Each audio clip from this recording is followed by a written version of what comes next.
Hello. आप सभी भाई बहनों का उषा तिवारी के यूट्यूब चैनल पर स्वागत है। मैं सभी बड़ों को प्रणाम करती हूँ और सभी छोटों को आशीर्वाद। बहनों, कल करवा चौथ का पावन पर्व है। सभी सुहागिन बहनों को चौथ माता भर भर झोलियाँ धन संपत्ति दें, उनके सुहाग को अमर करें, उनके परिवार को स्वस्थ रखें। आप लोगों ने तो करवा चौथ की तैयारी भी कर ली होगी, नई चूड़ियाँ, नई साड़ी, मेहंदी। आज उसी के उपलक्ष्य में एक मैं करवा चौथ की कथा लेके आई हूँ, जो कि बहुत ही सुनना कहना शुभ होता है।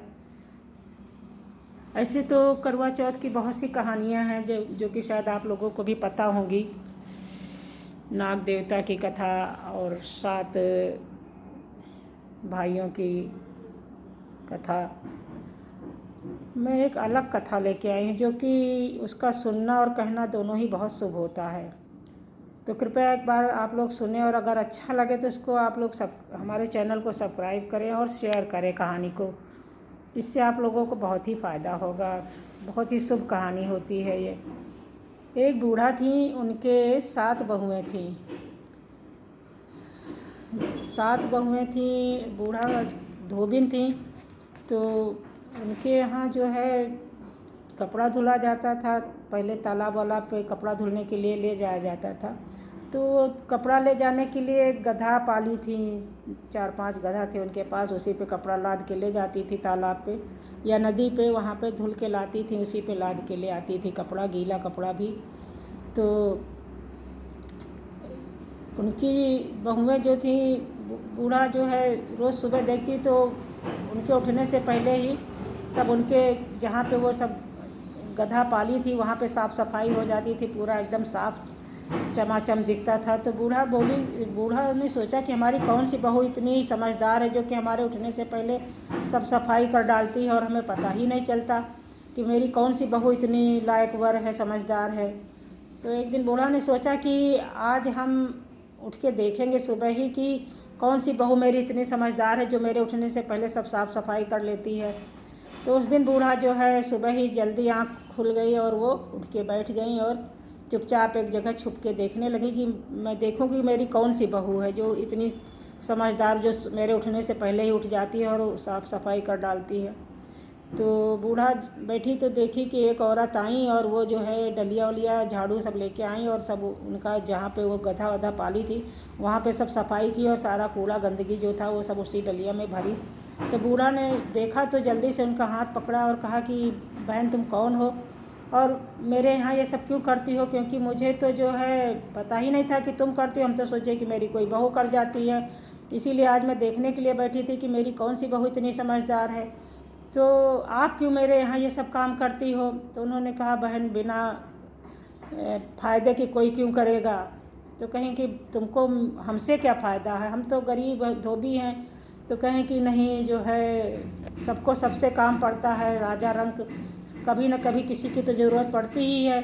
तो कहें, बताओ बहन, क्या ज़रूरत है, तुम हमारे यहाँ क्यों ये सब करती हो? तो कहीं कि मेरी एक बेटी है और उसको जो है सुहाग नहीं लिखा है। कई पंडितों से पूछा और उन्होंने कहा कि सुहाग नहीं लिखा है। तो हमने कहा कि कोई तो उपाय होगा जो करने से कि हमारी बेटी को सुहाग मिले। तो उन्होंने कहा कि पंडितों ने बताया कि नदी के पास एक सोना धोबन रहती हैं, तो उनको तुम किसी तरह से अगर खुश कर लो तो वो जो है अगर आके तुम्हारी बेटी को सुहाग देंगी तभी तुम्हारी बेटी को सुहाग मिलेगा। तो कहें कि ठीक है, हम कोशिश करते हैं उनको अपने घर लाने की। तो इसीलिए हम रोज़ सुबह तुम्हारे यहाँ आके साफ़ सफाई करते हैं कि तुम मतलब कभी न कभी तो हमसे खुश हो जाओगी और मेरी बेटी को सुहाग देने चलोगी। तो उन्होंने कहा कि आपने तो बहुत कठिन चीज़ हमसे मांगी है, लेकिन अब जब तुमने इतना सब किया है तो हम ज़रूर चलेंगे तुम्हारे साथ। तो कहें कि ठीक है, कहीं जब अपनी बेटी की शादी करना तो हमको बताना, जिस दिन सुहाग देना होगा हम आएंगे सुहाग देने। तो उन्होंने अपनी बेटी की शादी तय की, फिक्स किया, तारीख वारीख तय हुई। तो उन्होंने उनके यहाँ संदेशा भिजवाया कि आज मेरे यहाँ आना है सुहाग देने। तो कहीं कि ठीक है। तो वो बूढ़ा जो है अपने घर की जिम्मेदार थी, मालकिन थी। तो वो जब जाने लगी तो अपनी बहू से सबसे बोल के गई, अपने बेटे से, बहू से सबसे बोल के गई कि जो है हमारे यहाँ अगर कोई भी नुकसान हो या कुछ भी हो तो मेरे आने के पहले उसको इधर उधर मत करना। तो कहें कि ठीक है। और वो जाके धोबिन जो थी वो उनके यहाँ गई सुहाग देने। जैसे ही वहाँ उन्होंने उनके बेटी को सुहाग दिया, इधर इनका आदमी ख़त्म हो गया, सोना धोबिन का। तो अब उनके बच्चे तो बड़े परेशान, कहे कि अम्मा तो कह के गई थी कि हमारे आने तक कोई भी नुकसान हो तो इधर उधर न करना। तो उन्होंने उनको एक कमरे में बंद कर दिया। तो अब वो जब वहाँ से विदाई हुई, उनको सब सीधा इधर चावल आटा गेहूँ मतलब सब कुछ दिया गया, दाल और कपड़े वपड़े उनको दिए गए, सुहाग का साड़ी का सब चीज़ सामान दिया गया। तो वो जब बूढ़ा रास्ते में आई तो देखा कि कुछ औरतें जो है, सुबह का टाइम था, सब औरतें पीपल के पेड़ में पूजा कर रही थी। उस दिन अमावस्या, सोमवती अमावस्या थी।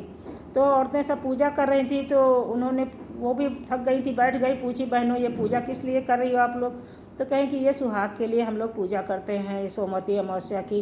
क्या इसमें क्या चाहिए? कहे अरे जो तुम्हारे पास उपलब्ध हो वही लेके तुम पूजा कर लो। इसमें जो है क्या नाम है, सीधा चावल आटा सब रखा जाता है और किसी चीज़ से आप फेरी करो। तो चाहे बतासे ले लो, जौ ले लो, जो भी आप ले लो, पान से करो, धान से करो, किसी भी चीज़ से आप फेरी लगाओ। 108 फेरी लगाई जाती है।